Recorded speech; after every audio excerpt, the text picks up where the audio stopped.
hello everyone, my name is Chu Zantao and today I'm going to present my project for EREKA, which is the smart humidifier system powered by IoT and solar PV for mushroom cultivation. So firstly, I would like to talk about my project abstract. So humidifiers plays a crucial role in mushroom cultivation chambers. Despite most humidifier units can enhance mushroom production by maintaining optimal humidity, they require significant manual control and consume a lot of energy. Therefore, this prototype is integrated with the DHT11 sensor, float switch, and VMOS D1 R2 microcontroller, which is programmed with Arduino. So for your information, the integration between sensors and microcontroller is able to enable automation. So the system is also integrated with IoT and solar energy to enable remote monitoring and reduce energy consumption respectively. After several tests, this prototype is proven to have automation and can be remotely monitored. So next, I will talk about the system's methodology. So figure 1 shows the system's block diagram. So this system has a main supply and an alternative supply. For the main supply, the power supply gains power from socket outlets and will output the power to the step down the voltage, and the voltage converter will power up the power failure automatic switching relay module. So as for the alternative supply, I have a 12-volt battery and a solar panel connected to a solar charge controller, and the solar charge controller block terminal will also output the power to the switching relay module.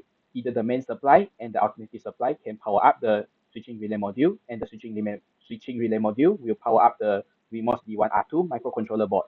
So after the microcontroller is powered up, the measurement of the temperature, humidity, and water level data by the DHT11 sensor and the float switch will also begin.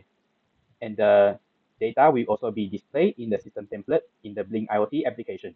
So when the measured data achieves a specific condition, the two-channel 5-volt relay module will activate and activates the 2-pin DC fan and ultrasonic mist maker connected to the relay module.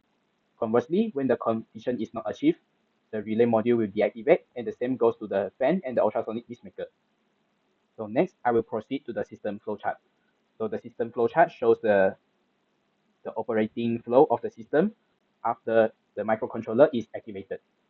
So after the microcontroller is activated, the measurement of water level, temperature, and humidity will begin. And the water level, temperature, and humidity conditions will also begin to display in the system template. So to activate the system, two conditions must fulfill, which is the temperature greater than 26 degrees Celsius and humidity is lower than 90%, and is the water level enough? So when the two conditions are true, the relays will close and the ultrasonic mist maker and fan will activate. So conversely, if one of the conditions are false, the relays will open and the ultrasonic mist maker and fan will deactivate. So figure 3 shows the assembled hardware of the prototype, which will be presented in the demonstration video later. So now I will talk about the test result, which is the humidifier low water level notification test.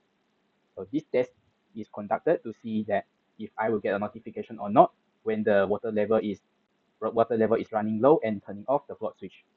So for your information, during the test, the system is left running and the conditions will be observed from time to time.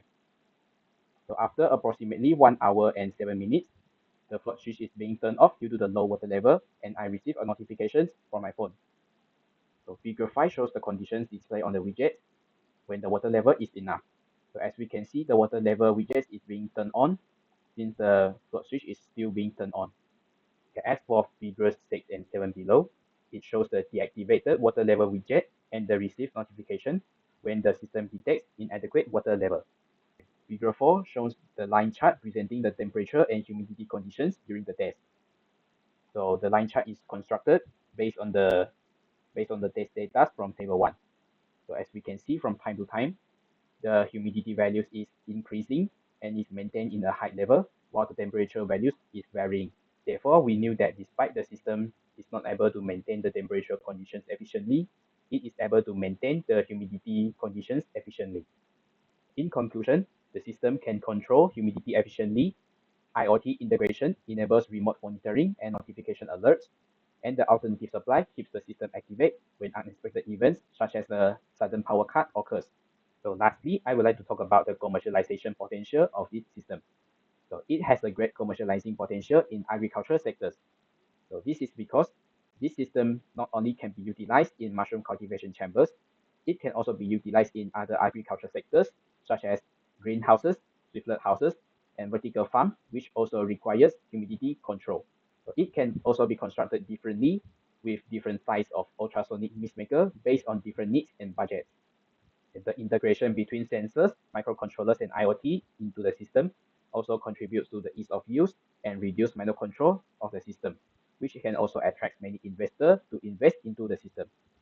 So that's all for my presentation. Let us watch the demonstration video.